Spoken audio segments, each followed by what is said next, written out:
What's going on, everyone?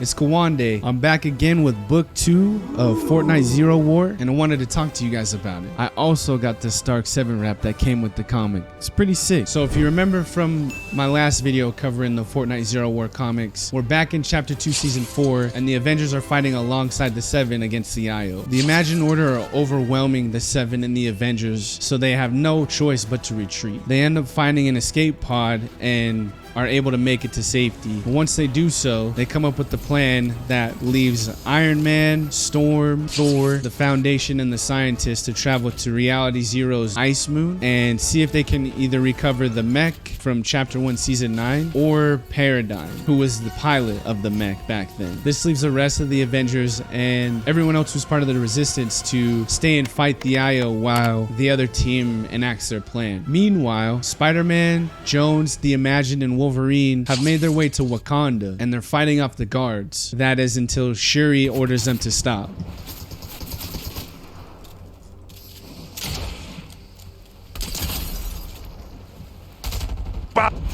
Nothing like some water combat. That is until Shuri orders the guards to stop and allow the other team to explain themselves and why they're in Wakanda. They conclude their exchange after they realize that the shard they've been looking for was here in Wakanda, but it's made its way to somewhere nearby, and Wolverine can tell that because he can smell its energy. The small team of Wolverine, Spider-Man, Jones, the Imagined, and Shuri then make their way to Serpent Valley, and then they're suddenly ambushed by a bunch of hybrid skins. You guys remember that one? The lizard ninja skin? But lucky for them, it's easy to whittle down the hybrid numbers. They're no match for this team, obviously. I mean, they got Wolverine, come on. And Spider-Man, one of the strongest Marvel heroes ever. But before they can get any information out of any of them, one hybrid decides to just throw an incendiary grenade and burn everything that they had in their little HQ to nothing. From that point, it kind of seems like they're back where they started. They don't have any information in regards to where the shard might be. But Wolverine does pick up a scent of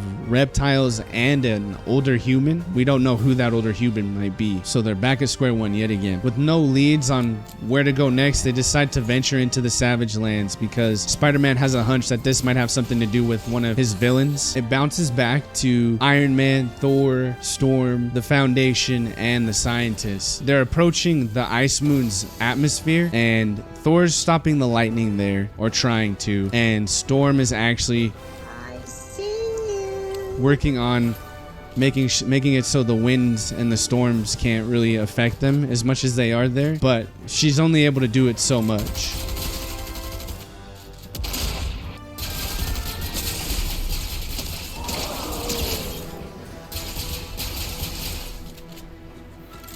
Try and get this guy real quick.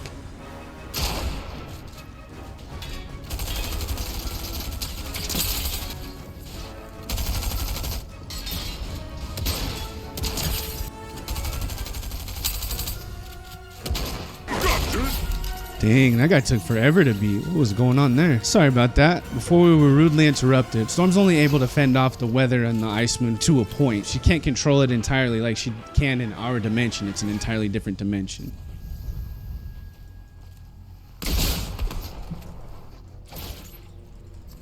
That was close. With the weather being as hectic as it is, this forces the team to have to crash land. They have no choice, regardless of Iron Man being the best pilot that he can be or the Foundation being there to assist him. You. Oh, cool. He left me alone. Nice. Once they've crash landed on the Ice Moon, we find out that none of them are harmed, and they're able to continue on the mission and kind of scavenge the surface of the Ice Moon. That's when they suddenly stumble upon the mech, and they see that it's mostly intact, but it's missing an arm. They're gonna have to put in the wrench time on this one, but it's looking like things are gonna go their way. Just then, the Foundation suddenly calls out to everyone to go over and meet him, and he sees that Paradigm is stuck in the cockpit, alive and well.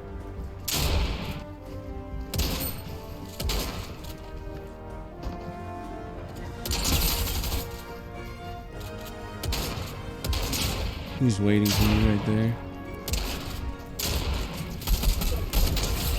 There we go. So it's looking like with this chapter of the comic, since it ends after they find Paradigm, it's looking like this chapter is kind of setting up the whole storyline as to how the mech got on the moon and how at the end of Chapter 3 Season 2, that event kind of took place, and the Seven and the Resistance put the plan in place to fight off the Imagined Order. So I feel like it's kind of filling in some continuity gaps with the storyline in Fortnite.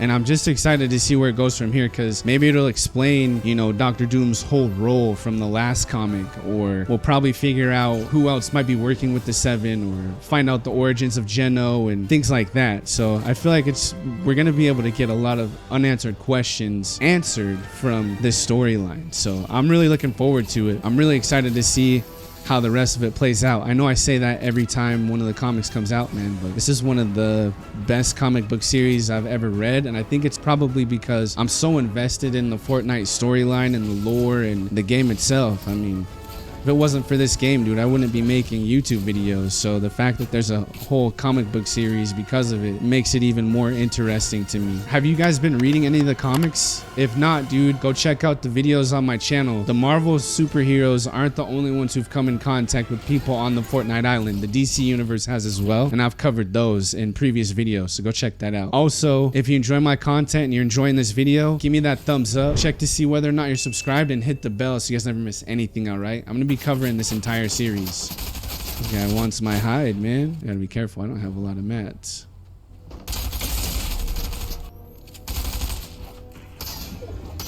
No! Ah, good job, man. Good job. That was crazy. Way to go.